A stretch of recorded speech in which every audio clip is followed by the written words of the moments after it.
Hi guys. So recently I passed my certification in VMware vSphere Virtual Data Center. So now I'm a certified VMware, engineer. So in honor of my certification, I thought I'd do a VMware vSphere tutorial. And I got a comment a little while ago from a viewer that wanted to know how I can install ESXi on a VM. So this is what you do really just for testing purposes. I would not put this in production, even though technically you could, but highly, highly not recommended.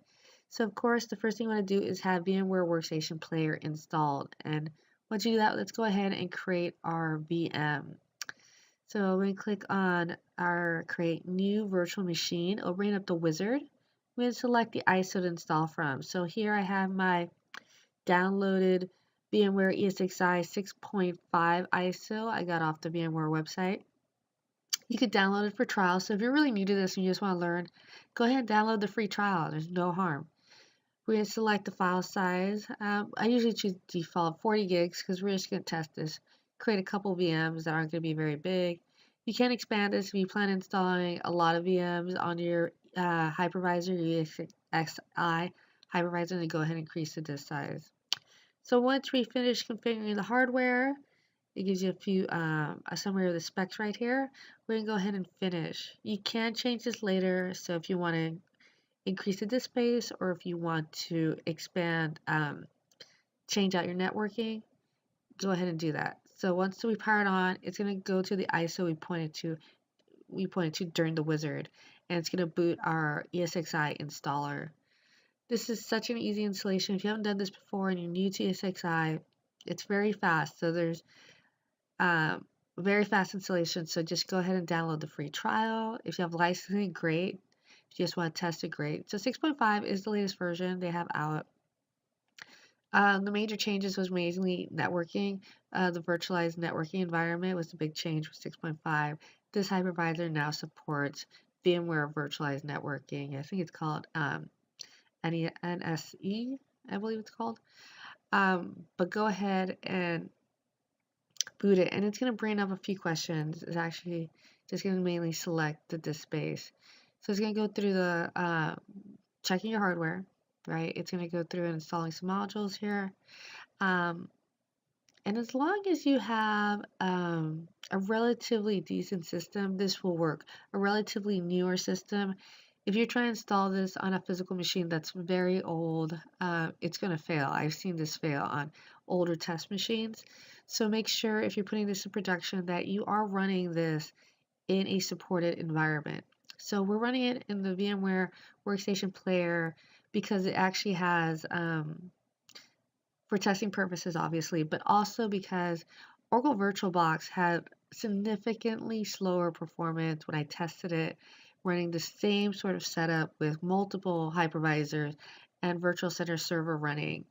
And Virtual Center Server, if you're new to this, is the management tool. It's the higher level management, so you can manage multiple ESXi hypervisors through Virtual Center Server. So it's really great for if you want to do any high availability, fault tolerance, vMotion, moving your VMs from hypervisor to hypervisor, you need Virtual Center Server. So first you start out with the ESXi, then you install Virtual Center Server. And if you want to go one layer higher and you want to have like a hybrid environment where you have your private cloud and then your public cloud, like Amazon, you go and use vRealize. So that's the other product for and vCloud. So those are the other products that VMware puts out for the cloud hypervisor type solution. So we'll go here. Here's just telling you, make sure you're running in a compatible environment. There is a guide. Take a look at it. We're going to accept the licensing. Hit F11 to accept licensing here. And that's going to check for devices. Of course, since we're running this in a VMware Workstation, it's really going to just find the 40 gigs we assigned it. If you're putting this in a production environment, you can install it on a SAN, you can install it on NOS, you can install it over iSCSI, you can install it on a USB drive. You can, I wouldn't recommend that, but you can. So you can install it, many options. It doesn't have to always be local storage. Just if you do, be careful. We chose our default keyboard, and now we're going to give it a root password. So this hypervisor, at its essence, is a Linux machine. So running processes, the processes emulate a hardware environment. So just remember that. And then once we select our password, go ahead and hit enter and hit F11 to install. So that's pretty much it for this installation. Relatively easy to complete this. So once you've done that, it's going to go ahead and install. It takes maybe 15 minutes, not very long at all.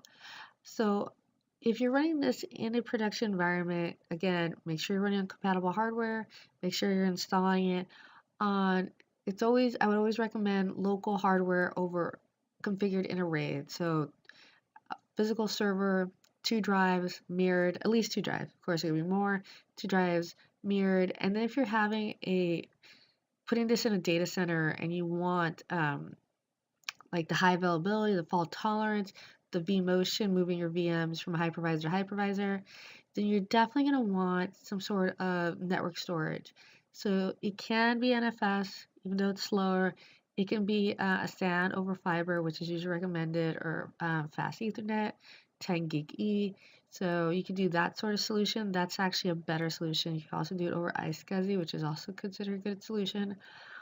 So there's many solutions of how you can set up multiple hypervisors, but again, that shared storage is really essential for some of the more advanced features, right? So like distributor resources, so making sure there's an even load across your hypervisors if you're running a large number of virtual machines. Once the installation is done, you will be prompted to restart. On restart, you'll notice it's a tab control. It's a console. There's no mouse interaction. You hit tab and function keys to be able to access the menu. You will not manage your virtual machines through here. 6.5 has a web interface. In addition to the Windows client you can install, you can use the web interface, and that's true for 6 as well. So versions VMware ESXi 6 and 6.5 have a web interface, and I'll show it to you right here how you can access it.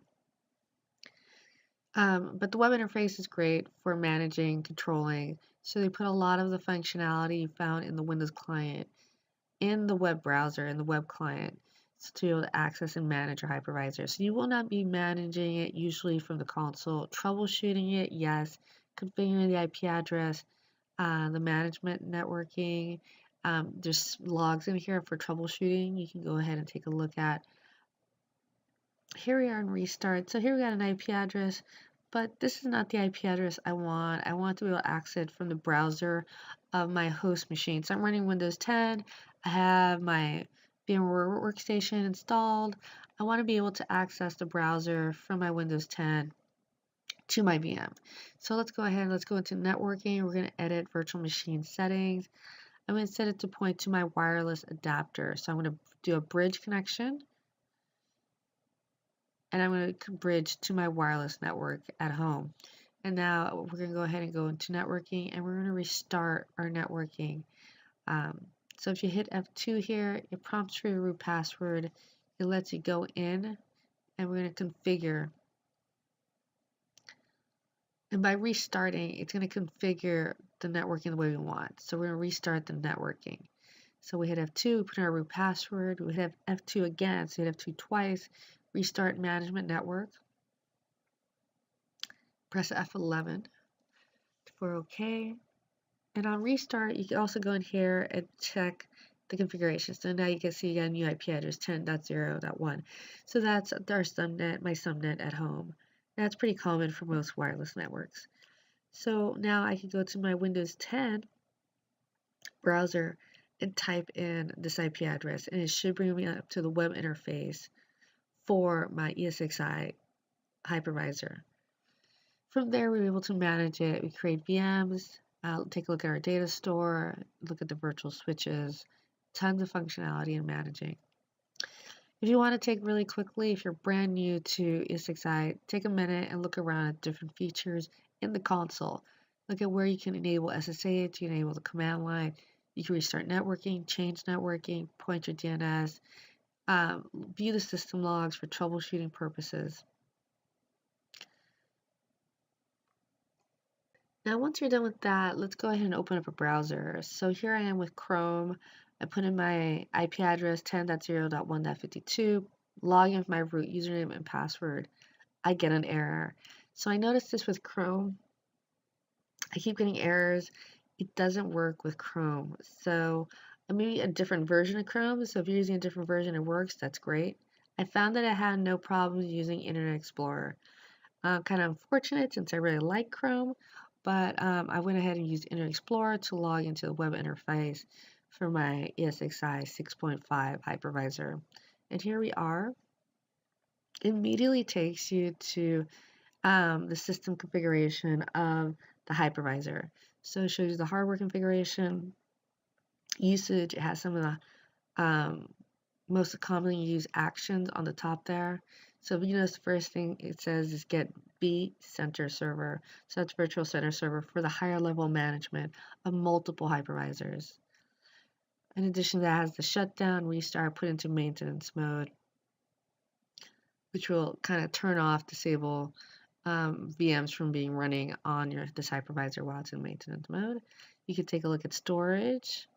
So you see our one data store. If you want to test more, you can go ahead and go into our virtual machine setting, add a second hard drive, create a second data store. So in reality, if you have a network solution and you present additional storage, you go in here and you can browse for that storage and then create different data stores, and it'll format that data store. You can also take a quick look at the networking. So it's recommended by VMware that you should have at least 2 or 3 network ports on your hypervisor. So it is recommended that 2 of them be management ports and at least one of them is for your VMs. So the management ports control the movement of vMotion, fault tolerance, high availability type management traffic. And then the third one, at minimum, the third one, you have definitely have more, um, is for traffic for the VMs. So if the VMs, as the OS, the server needs to send out packets or connect, if it's a web server, for example, VM, all that web traffic will go over that third port. So again, usually it's recommended now, I believe it's minimum 2, but also 3 if you can. Of course, if you're doing it in this environment, since it's all virtualized, you can give yourself as many network ports as you want. Great practice to configure virtual switches. Maybe in another video I'll show setting up virtual switches, and then if you have multiple hypervisors, you do a distributed virtual switch, which helps with managing your virtual machines over multiple hypervisors. All right, so thank you guys for watching. Definitely try the latest version of VMware ESXi 6.5. Make sure you check your hardware guide, that it is compatible, that you're running supported hardware, and go ahead and test it out. This is a great product to set up a private cloud for your company and definitely get the best possible hardware utilization from the servers that you're buying or even currently have. Again, you get a 60-day free trial. There is a free version of ESXi you can download as well. It is limited by the number of processors, I believe, that it will support. So again, it's free, but it is hardware limited. So definitely check it out. If you have a small environment, if you just want to learn, you'll download the free version. It has no expiration on it. You actually get a key with no expiration. If you download the commercial version, 30-day free trial. But definitely great for learning and practicing. All right, so thank you for watching, guys, and I'll talk to you guys next time. Bye.